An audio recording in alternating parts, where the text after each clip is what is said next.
Il y a beaucoup de versets dans le Saint-Coran, qui disent des choses pas normaux, dont l'homme ignorait l'existence.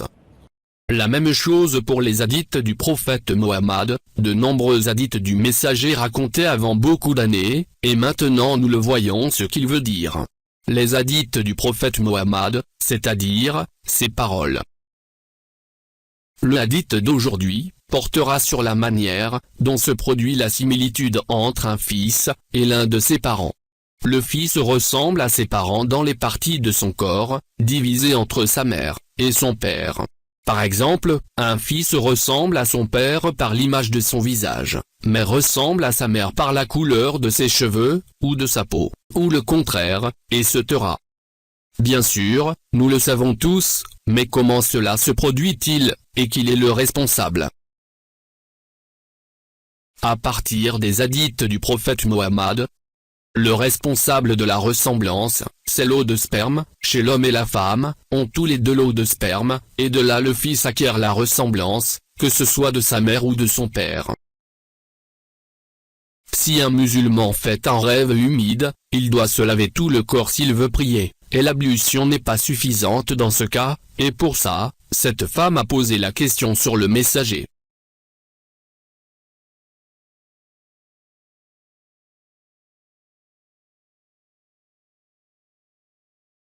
Après nous avons vu, où le fils acquiert la ressemblance avec ses parents, à partir des hadiths du prophète Mohammed. Nous remarquerons dans cet article que le prophète Mohammed est à raison, l'homme porteur du matériel génétique. Jusqu'à présent, il y a encore ceux qui doutent que les femmes n'aient pas de sperme, comme Salama, qui n'était pas au courant de la présence de sperme chez les femmes. Et ce rapport montre que les femmes ont du sperme, et cette information a été découverte en 2017. Le rapport indique que seules certaines femmes, soit environ 70%. Mais ce n'est pas logique. Comment une femme peut-elle avoir du sperme et une autre non? Cela peut être vrai si la femme n'est pas normale, comme une personne handicapée qui il manque une des parties de son corps, et ces cas sont généralement appelés des anomalies. De plus, ce ne sont que des statistiques, et le rapport indique que la plupart des femmes ne savent pas qu'elles ont du sperme, donc, nous n'obtiendrons jamais le résultat 100%, si nous nous fions aux statistiques. Les hadiths du prophète Muhammad ne se sont pas finis à ce sujet. Ce sont d'autres hadiths qui montrent comment le fils ressemble à sa mère, ou à son père.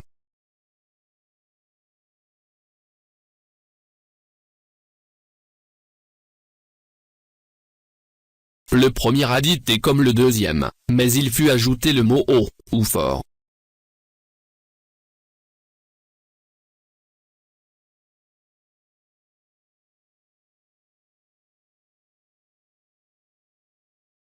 Les autres hadiths sont un peu différents du premier et le deuxième, mais ils contiennent toute cette phrase, l'eau d'homme est épaisse et blanche, et l'eau de femme est fine et jaune. Le premier ou entre les deux, est la similitude du fils.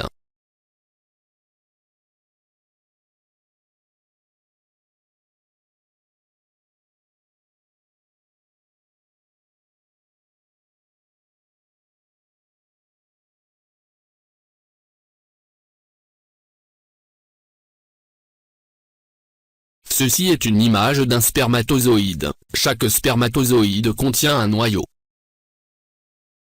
Le karyotype, ou karyogramme, est l'arrangement standard de l'ensemble des chromosomes d'une cellule, à partir d'une prise de vue microscopique.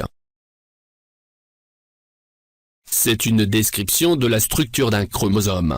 Chaque homme et chaque femme ont 46 chromosomes, mais 2 chromosomes qui diffèrent entre les hommes et les femmes.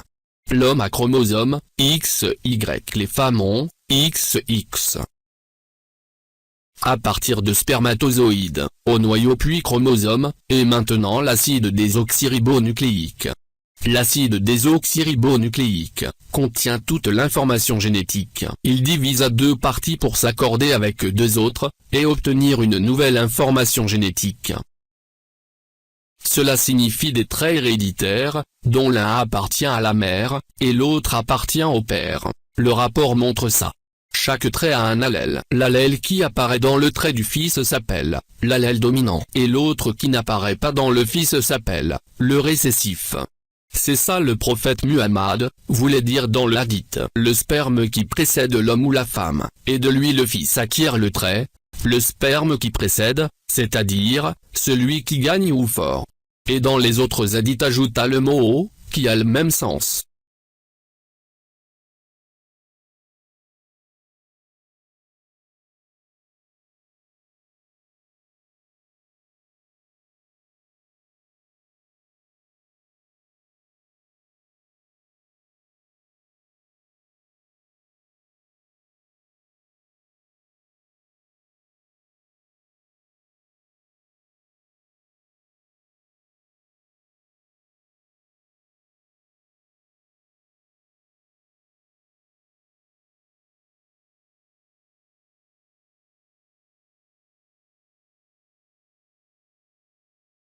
Cette parole que le prophète Muhammad dit, n'est pas un discours ordinaire, car il prononce à une époque, l'homme ne savait pas c'est quoi l'information génétique, ou ADN. N'est-ce pas que cette parole d'un prophète, nous devons être honnêtes.